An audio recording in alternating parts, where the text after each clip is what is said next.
ये कहानी है टर्की में रहने वाले एक मुल्ला नसीरुद्दीन की। तो चलो आज सुनते हैं एक ऐसी ही कहानी जिसका नाम है दावत। एक बार की बात है, मुल्ला नसीरुद्दीन अपने खेत में काम कर रहे थे। काम करते करते वो काफी थक गए थे। खेतों की मिट्टी उनके हाथ पैर और कपड़ों पर लग गई थी, जिनसे उनके कपड़े गंदे हो गए थे। हर बात से बेपरवाह मुल्ला जी खेत में काम करने में जुटे थे, लेकिन वो बहुत खुश भी थे क्योंकि आज उन्हें एक दावत यानी पार्टी में जाना था। ये दावत शहर के सबसे बड़े सेठ के घर पर थी, जहाँ शहर के सभी खास और रिस्पेक्टेड लोग आने वाले थे। मुल्ला जी को भूख भी लग रही थी, लेकिन उन्होंने सोचा कि अब शाम को ही पार्टी में खीर पूरी और मिठाई खाएंगे। तो उन्होंने आज खाना भी नहीं खाया था, भूखे ही खेतों में काम करने में मगन थे। काम करते करते काफी वक्त हो गया था। मुल्ला जी को फिर ध्यान आया कि उन्हें तो आज दावत में जाना है, और अगर अब वो घर जाएंगे और अपने कपड़े बदलेंगे तो और भी देर हो जाएगी। तो फिर वो उन्हीं कपड़ों में पार्टी के लिए चल पड़े जिन्हें पहनकर वो खेतों में काम कर रहे थे। अब खेतों में काम करने की वजह से उनके कपड़े गंदे हो गए थे, उनके बाल और हाथ पैर भी मिट्टी से गंदे हो गए थे।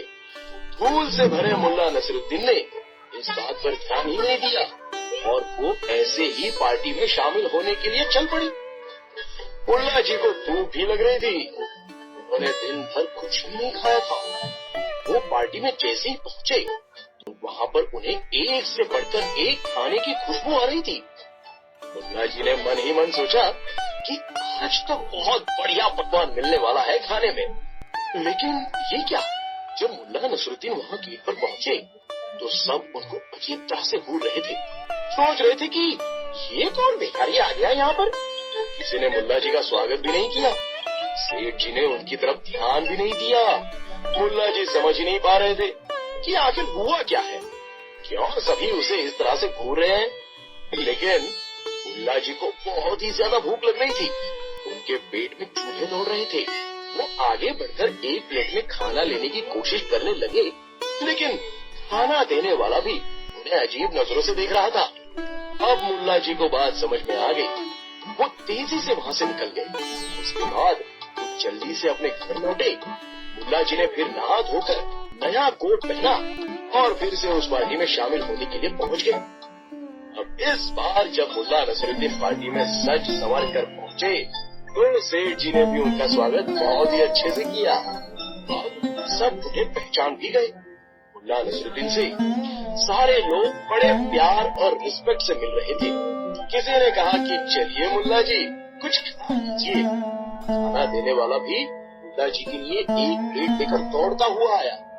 अब मुल्ला जी ने सोचा कि इन सबको सबक सिखाना ही होगा। मुल्ला जी ने प्लेट से पूरी उठाई और अपनी कोट के जेब में डाल दी और सब्जी उठाकर अपने कोट पर गिरा दी। रस मलाई को मल मल कर अपने कपड़ों पर लगाने लगे। मुल्ला बोलते जा रहे थे, अरे खाओ खाओ, मेरे कोट को खाओ, पेट भर के खाओ, शहर के सबसे रईस सेठ के घर पर आए हो, खूब खाओ। वहाँ मौजूद सभी लोग मुल्ला नसीरुद्दीन को हैरत से देखे जा रहे थे।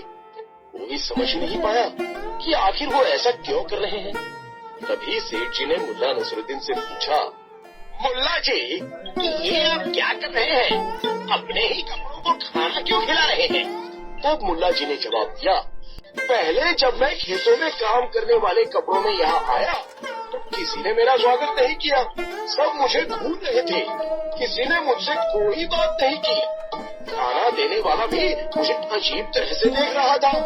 लेकिन जब मैं ये नया कोट पहनकर आया तो आप सभी ने ही मेरा स्वागत किया और सब मुझसे बात कर रहे हैं। तो मैं समझ गया कि यहाँ मेरा नहीं, मेरे कोट का आदर किया जा रहा है। ये दावत भी मेरे कोट के लिए ही दी गई है। अब आप ही बताइए कि ऐसे में मैं खाना क्यों खाऊं? खाने का हक तो मेरे कपड़ों को है, इसलिए मैं इन्हें ही खाना खिला रहा हूँ। ये सुनकर सेठ शर्मिंदा हो गया और उसने हाथ जोड़कर मुल्ला जी से माफी मांगी। हाँ वहाँ मौजूद सभी मेहमान समझ गए थे कि आखिर भूल कहाँ हुई थी, और फिर मुल्ला जी ने आखिर में खाना खा लिया। लेकिन जब तक सेठ और सभी मेहमानों को अपनी गलती का एहसास नहीं हुआ, उन्होंने भूखे रहने के बावजूद भी खाना नहीं खाया।